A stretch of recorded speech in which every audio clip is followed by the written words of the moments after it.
చేసుకోవడానికి మీకేమైనా particular reason ఉందా? హలో, కళామ తల్లి మూర్తి భవించిన ఈ ప్రాంగణానికి మా హృదయపూర్వక వందన మందారములు. సార్ అసలు ఎక్స్పెక్ట్ చేయలేదు సార్ ఇది. ఎగ్జాక్ట్లీ అది మన అన్నగారి టోన్లో కావాలి. ఇంకా కళామ తల్లి మూర్తి భవించిన ఈ ప్రాంగణానికి మా వంతు హృదయపూర్వక వందన మందారములు. విచ్చేసిన మీడియా వారందరికీ, అతిథులకి, మా క్యాస్ట్ అండ్ క్రూ అందరికీ హృదయపూర్వక ధన్యవాదములు. సో మీ క్వశ్చన్ మళ్ళీ ఒకసారి చెప్తే.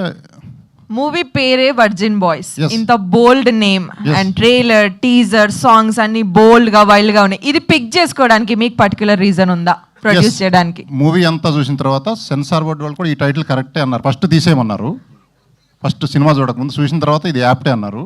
అది ఏదో బోల్డ్ అని మీరు అనుకోవద్దు. ఆ సినిమాకి యాప్ట్, చాలా ఎంటర్టైన్మెంట్. ఇవన్నీ మీకు మొన్న కూడా చెప్పాం, మళ్ళీ చెప్తున్నాం.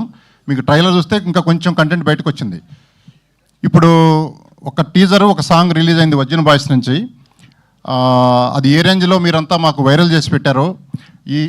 ఈ సినిమాకు సంబంధించి పెద్ద హీరోలు లేరు, పెద్ద హీరోయిన్లు లేరు, డైరెక్టర్లు, ప్రొడ్యూసర్లు పెద్దవాళ్ళు కాదు, సెలబ్రిటీలు కూడా లేరు. అయినప్పటికీ మీరందరూ మీకు మేమున్నాము అని చెప్పి మొత్తం సోషల్ మీడియా కానీ, ఇంకొక మీడియా కానీ ఎక్కడ చూసినా సరే విపరీతంగా వైరల్ చేస్తూ ఈ మూవీ ఎప్పుడెప్పుడా రిలీజ్ అవుతుందా అని వెయిట్ చేస్తున్నారు. మీకోసం జూలై 11th నాడు మీ ముందు థియేటర్లో వస్తున్నాము విత్ సర్ప్రైజెస్. కనీ విని ఎరుగని రీతిలో సర్ప్రైజెస్ ఉంటాయి. మీకు త్వరలో 5-10 నిమిషాల్లో రివీల్ చేస్తాం. షూర్ సార్, మేము కూడా సర్ప్రైజ్ కోసం వెయిట్ చేస్తున్నాము. Thank you so much. Thank you.